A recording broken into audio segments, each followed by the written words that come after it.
Сәлеметсіздер ме балалар? Бүгін сіздермен кешегі сабақты есімізге түсіру үшін мына бір суретке назар аударайық.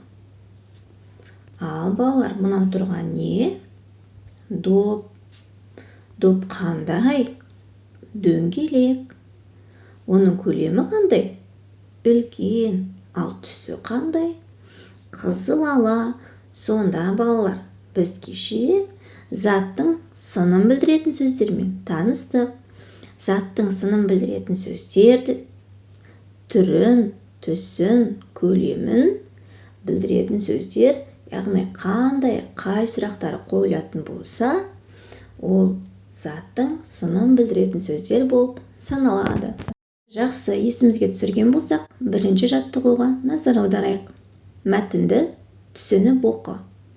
Тігінші, құйрығы ұзын, кішкентай құстың ұя салуы ерекше. Ол екі үлкен жапырақты беттестіріп, жиегін тігіп шығады. Оның ішіне мамық төсейді. Жапырақты тігу үшін жіпті пайдаланады. Жіпті мақтадан немесе өсімдік мамығынан иіреді. Осылайша ұя дайын болады. Тігінші құс Үндістанда мекендейді. Балалар, бұл мәтін Қарлығаш хрестоматиясынан алынған екен. Кішкентай құс ұясын қалай салады екен? Кішкентай құс өзін құйрығы ұзын, кішкентай құстың ұя салуы өте ерекше екен. Ол екі үлкен жапырақты беттестіріп, бірінші жиегін тігіп шығады екен. Ұя тігу үшін балалар нені пайдаланады екен? Жапырақтың беттестіріп бірінші тігіп алады екен, одан кейін ішіне мамық төсейді екен. Ұя тігу үшін ол жіпті пайдаланады екен, балалар. Жіпті қайдан алады екен? Мақтадан немесе өсімдік мамығынан иіреді екен. Балалар, тігінші құс қайда мекендейді екен? Дұрыс, Үндістанда мекендейді екен. Жарайсыңдар балалар. Олай болса, екінші жаттығуға назар аударайық. Орны ауыстырылып берілген сөйлемдерден мәтін құрап жаз. Ол өте өнерлі адам. Менің анамның аты Назгүл. Анам бізді ісмерлікке баулып келеді.